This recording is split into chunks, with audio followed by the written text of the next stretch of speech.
All right, all right, all right. Hey, you gonna learn today. What's up, YouTube? It's your boy Armand, back again for E equals MCU. And we got to get into this LoKi episode 2 review, The Variant. And I'm gonna run through this one a little quicker this time, just because I don't want to necessarily give a play-by-play playback of what happened, but I just want to spot out some things that I found interesting. So opening scene, medieval times. Does anybody know what that, if you can tell me what movie that is from, down in the comment section. Yeah, man, I'll have to think of something. I have to get you. If anybody can guess that movie that medieval times is from, I'm gonna have to get at you. But leave it in the comment section if anybody can guess that. So this is how the episode starts off. It makes you think that it's actually in medieval times, but it's actually, I think, the 80s, they said. And they were like doing a dress up, like Dungeons and Dragons kind of thing. So they had like a whole town, which is weird. In this episode, you get the hunters going after the variant, and it's kind of interesting from the standpoint that I didn't know in that opening scene. I didn't really know what had happened. I just saw the girl's eyes kind of colored, and then the variant was behind them. So they didn't explain it. It's like when you go back and watch it a second time is when you really catch what is going on in that opening scene. So a lot of it was dark too. Next scene, you get Miss Minutes giving LoKi a hard time and him trying to get her, and that was just kind of weird. But it just kind of lets you know that they exist in a mythical world. So kind of cool. So basically, LoKi's gonna go out on a mission with the team, and I thought this was cool because he goes out in the field with them and he immediately goes to test them. Once he's kind of seeing what's going on, he's getting a feel, and they get there and he tries to run game, as LoKi would do and as LoKi does.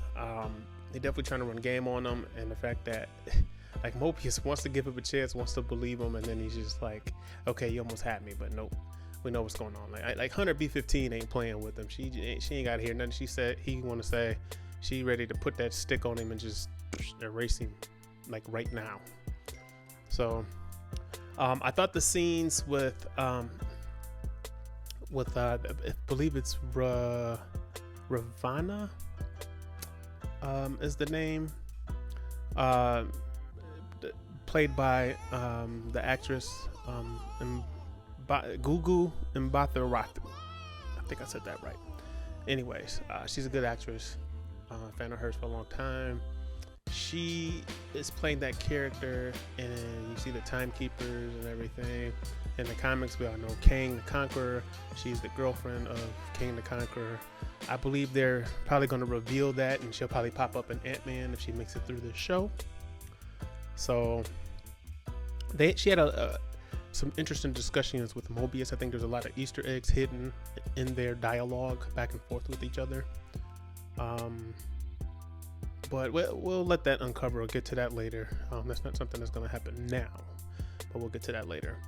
There was a lot of dialogue just in general in this episode. I believe that's how they all will probably be, because they have a lot of groundwork to lay. Because you got to think of Phase 4 of the MCU as almost starting over, and there's so many different aspects and points of it. These shows allow them to lay a lot of the groundwork and the rules for what's going to come. And with a lot of the dialogue, that's what they basically did.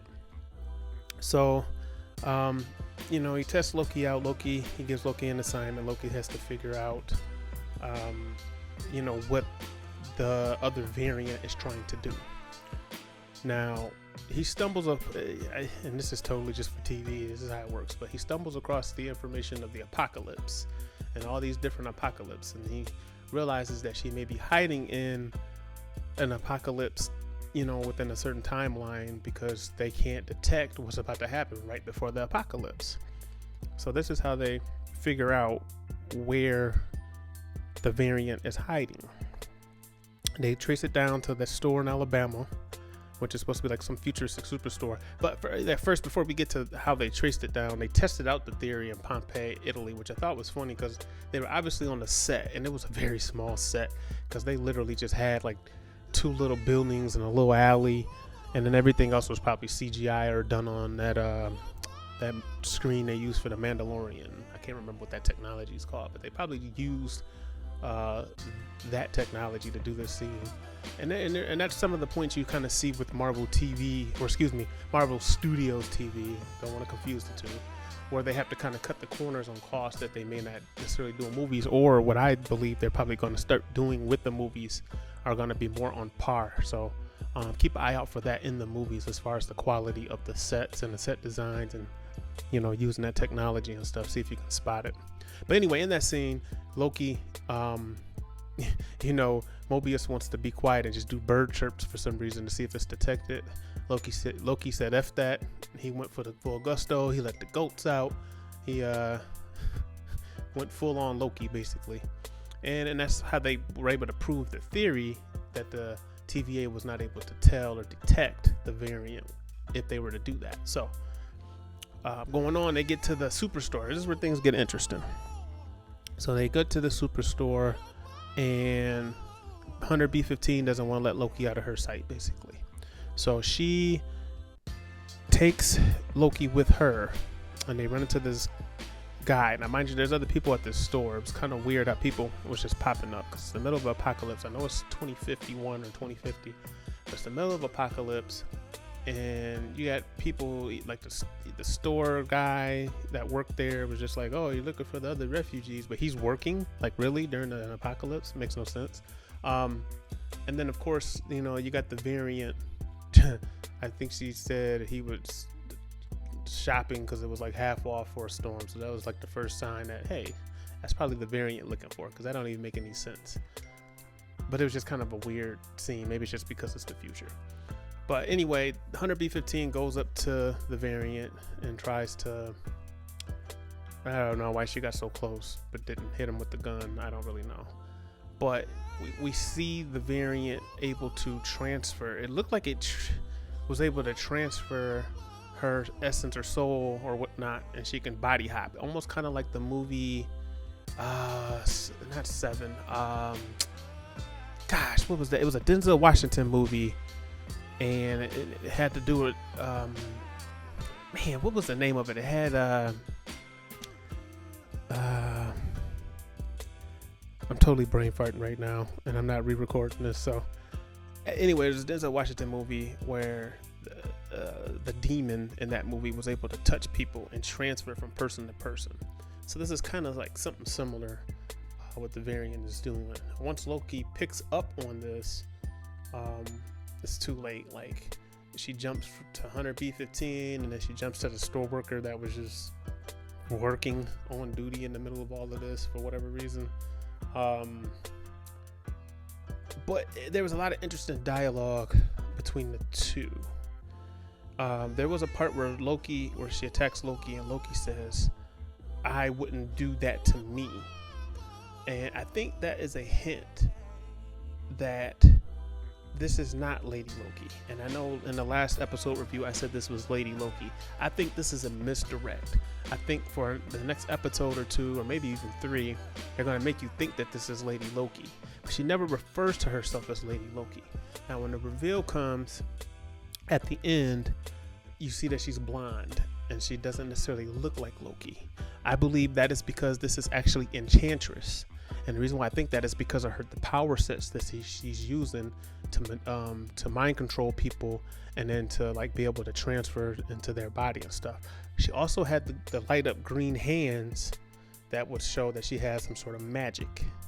So actually, I mean, it might be a LoKi Enchantress mashup, because they have to change things for live action. But I definitely think this is more Enchantress, more so than just necessarily Lady LoKi. So I mean, that's kind of my big reveal with this. Where does this go? By the end of the episode, you realize that LoKi goes through the portal with her to wherever she's going. So I think that the next couple episodes are about to get real interesting. make even more interesting. And then there was there's the part where Hunter, I believe it was Hunter C20, was the one that got kidnapped in the opening scene, and she kept saying, "It's real, it's real, it's real." What is that? You know, what is that hint to what's to come? So you know, they set up some things. They keeping this whole thing very interesting, and yeah, man, I'm sitting back and enjoying the show. I'm wondering how this is going to end and play out. Kevin Feige's already said that this show is going to have more influence on the MCU as a whole than the other two shows have, and you can kind of see why, because they're setting up something that's bigger. So yeah, you know, overall, man, it's just getting better and better for me. I'm just loving all of this content for 2021. Let me know down in the comment section how you feel about Loki episode 2, and if you think it was better than episode 1, and do you think this series so far is just, you know, the best one yet? But let me know down in the comment section. Make sure to like, share, and subscribe, and I am out.